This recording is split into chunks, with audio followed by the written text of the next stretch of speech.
Hey, it's Sela Social Studies. Guys, welcome back to Sela Social Studies. All right, so today we're going to be covering the institution of slavery basically during the same time as the Industrial Revolution was going on in the New England northeastern area. All right, I wanted to make sure we covered it during that time. So as the New England area is thriving on trade and railroads and steamships and industry, the South is kind of lagging behind while using the institution of slavery. If you remember when we covered the colonial times, the first slave was brought to America in 1619. So right now, by the time we get to where we really start discussing it here and its real big effect on American history, it's already been going on for 180 years or so.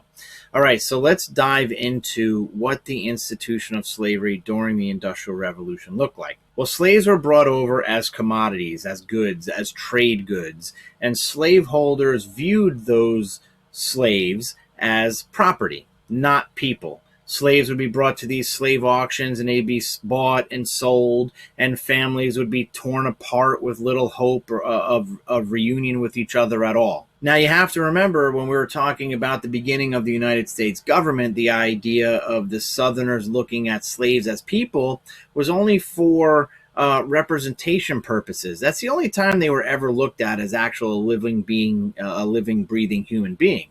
When the South said, well, we need these slaves to count as representation so we have more power in Congress. Other than that, it was they viewed them as property. They can do whatever they want with them.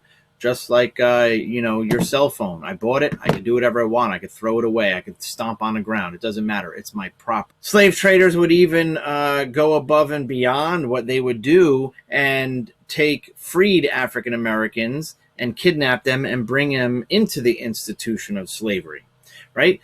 Charleston, Savannah, South Carolina, and in Georgia, these cities down there right on the water with these ports would accept these slave ships from Africa and unload these slaves. 1 in 17 slaves died in the Middle Passage coming over to the United States.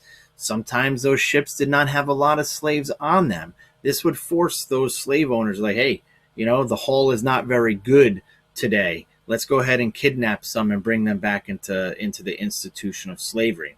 So it wasn't really good. This is a picture of what you would see a slave trade look like. These enslaved people would endure poor living conditions. Their cabins would be made cheaply. They would have an earthen floor, meaning they would have a dirt floor. Their coarse clothing would be like made from potato sacks. They would have very small food rations if they could grow food by their house at all. They were not treated like human beings. These planters would use, there's some pictures up in the top right there.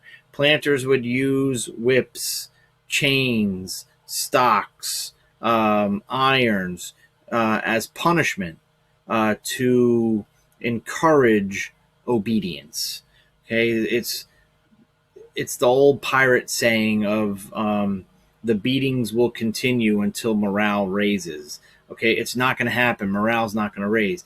What they did here is they would beat their slaves to make them be obedient. Okay, not only that, they would put strict slave codes on the slaves that would prohibit them from going from place to place.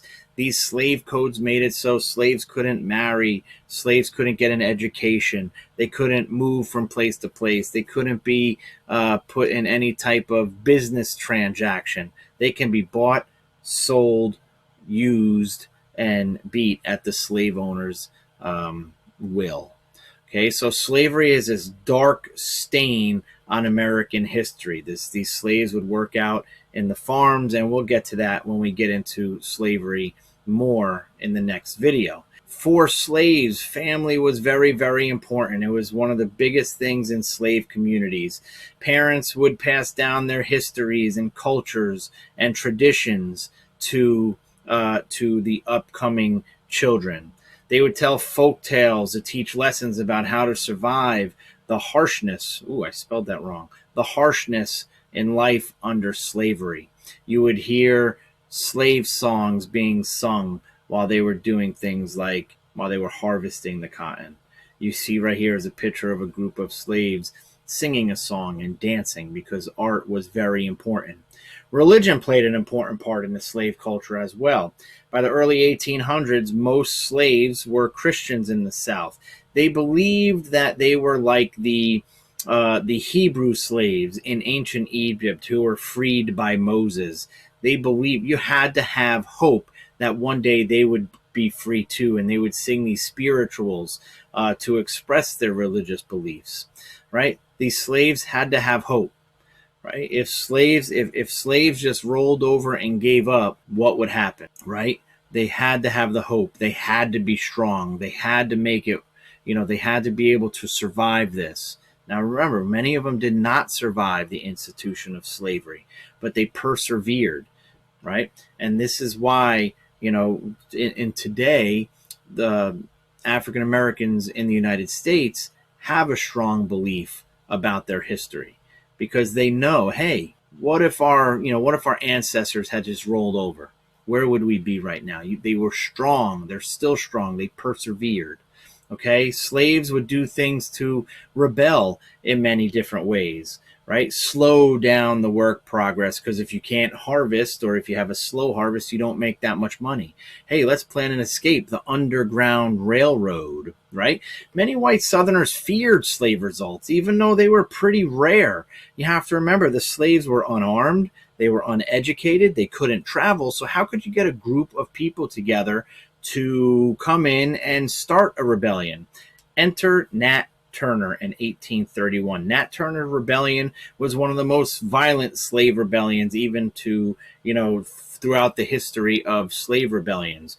Nat Turner felt like he was a mission from God. His mother kept telling him how he was a mission from God to help free the slaves. He was from Virginia, and he led a group of slaves. Originally started with 7, but I think it went to about 75 slaves. And their plan was to go around and kill all the slaveholders in this town while they were on their way to a city called Jerusalem. They wound up slaughtering 60 white women, children, mostly slaveholders. Now, as they were doing this, they're trying to get to the city, but now the word is getting out, and this militia comes out. I think it was about 3,500 men of this militia come out, and they go to search for Nat Turner and all of his slave rebels. While Nat Turner escapes, about 100 innocent slaves are killed to try to attempt to stop the rebellion, to squash it out, to find out where Nat Turner is, and Nat Turner had escaped. Well, after about 6 weeks, Nat Turner is captured, he is tried, and he is executed for his leading of his rebellion. Because of this Nat Turner's rebellion, many states strengthened their slave codes, placing a stricter control on the slave population as a result. Now, there were some free African Americans in the South. Most of them worked as paid laborers on farms. Some of them worked in cities at various jobs. These were the slaves that were able to work and get paid and earn some of their freedom. Okay, they were able to purchase their freedom from their master. Think about how they were looked at by slaves, right? If you were a free black person walking down the street and you walk by a farm that's packed full of slave harvesting cotton, think about that. Both sides of the fence, either a disgust, man, I can't believe you're free and I'm not, I have to be here. Or think about the hope, wow, maybe one day I can be like you and I can be walking free. So governments would pass laws limiting the rights of these freed African Americans. They couldn't vote, they couldn't travel freely, they couldn't handle certain jobs, or they couldn't hold certain jobs. Other laws required that if they were to go into a business agreement, they had to be represented by a white person.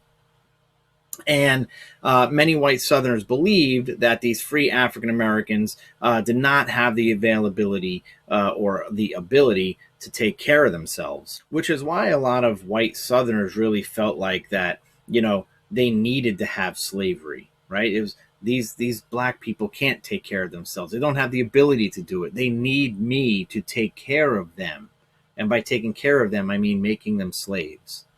So this is just an introduction to the institution of slavery. We're going to get into the Southern demographics. We're going to get more into slavery, and we're going to get more into how much the Southern economy really was based on the backs of slaves.